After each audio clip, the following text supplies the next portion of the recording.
The playoffs are here, and you can predict the action all the way to the finals with FanDuel Predicts. Predict the spread, the total points, and even the game-winning moments that make the playoffs. Sign up and get a $25 bonus with FanDuel Predicts. Offered by FanDuel Prediction Markets, LLC, a registered futures commission merchant. 18-plus bonus is non-withdrawable and expires 7 days after receipt. Trading derivatives involves significant risk and may not be suitable for all investors. Manage your activity with their consumer protection tools. Restrictions apply. See terms at FanDuel.com/predicts/bonus-offer-terms. Listen, all you New Yorkers. Taxi. Okay, man, we're looking around. This is the 77 WABC minicast. Well, Sunday morning. With us today is Paul Zuber, and he's the Executive Vice President of the Business Council of the State of New York, representing 3,000 businesses. Well, is it still 3,000 or a lot of them have left, Paul? Well, you know, John, with all this talk in Albany about taxes and, you know, we talk about affordability ad nauseum in Albany, but it seems like every time we talk about affordability, everybody rises up and wants to do a new tax. And I don't know how you can say that you're making New York more affordable when all you want to do is tax New Yorkers. And I think that's a very, very real problem. You know, there have been rallies up here during the budget where you know, groups have asked for a millionaire's tax. They've asked for an increase in the corporate tax, and I kind of find that funny, particularly in the corporate tax, because what a lot of people don't realize, if you increase the corporate tax in New York State, you're also increasing the taxes on Con Ed, National Grid, all the utilities. What does everybody think happens when you increase corporate taxes on a utility? Do they not realize that all gets pushed onto your utility bill?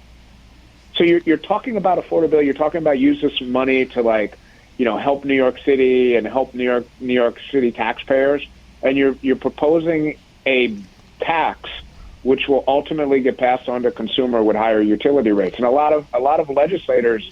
And that's sometimes a problem in Albany. Paul, that's one of the big problems we have in New York. It keeps going up. And I don't know who talked about it, but somebody talked about that maybe we need a few business people up in the state Senate or the state assembly or the governors surround herself with better business people, because they don't realize the effects of what's going on overall. They don't, and then they wonder why you have all these people who want to go to Texas and want to go to Florida because they don't get hit with these taxes, right? And it's a real problem. And the more we lose people, particularly in the financial services industry, the less money there is in terms of tax revenue for New York City. And it doesn't seem like anybody understands this. And so now I guess the new thing in Albany is the governor has decided and the legislature has decided that in order to give New York City the money to close the budget gap, because instead of doing what most mayors would do with a budget gap, they would cut spending. They've done this pied-a-terre tax, which is basically a second home tax on people who have decided to buy property in New York City. They're expensive pieces of property. They don't live in New York City. It's a second home. But again, you know, what we're failing to comprehend is several things with this. So what do we do with the person who has the second home in New York City, but say they have a business in New York City? Say they're, I don't know, in the financial services sector, or they have a company, and they're creating jobs in New York City, and they're paying property taxes in New York City. Not everybody understands that. Does that mean if I move my official residence to Florida and I still own a condo in New York, that I'm going to pay double taxation?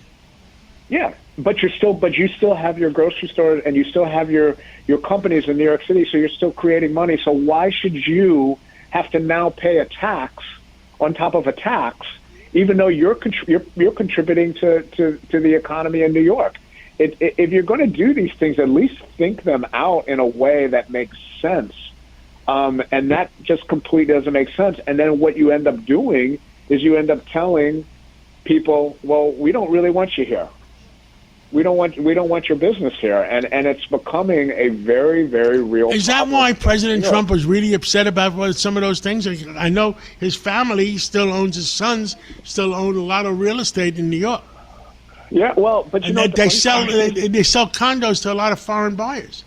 Yeah, but you know what the funny part is, John? The New York City, real estate evaluation system is so like, 1980s-ish and so messed up that some of these properties that all these, progressive, let's go get them legislators think are going to get caught up actually will not probably get caught up in the way the tax is currently written in the legislation. So, for example, I think a couple of papers have done an article that President Trump's property at Trump Tower probably wouldn't be included in this. Now, I know that will drive. Let me understand it. Crazy. Let's say I'm a German buyer, and I came in and bought a $10 million condo in Trump Tower.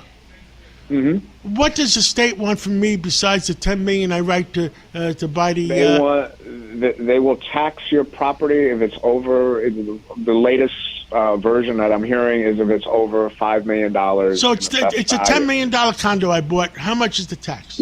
Yeah. So if it's over $5 million assessed value, they're going to put a tax on it. What the final tax would be is unclear, but they will tax that property.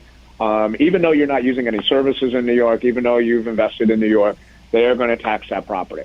And it will not matter, like I said before, whether or not you're that German buyer who happens to live in Germany, but also happens to have a company that's hiring people and creating economic development in New York City. It's just going to be a straight tax on you, and it's going to, like you're implying, John, it's going to disincentivize people from purchasing properties in New York City. But a very important thing is how much are the numbers going to be, because we got to know the truth.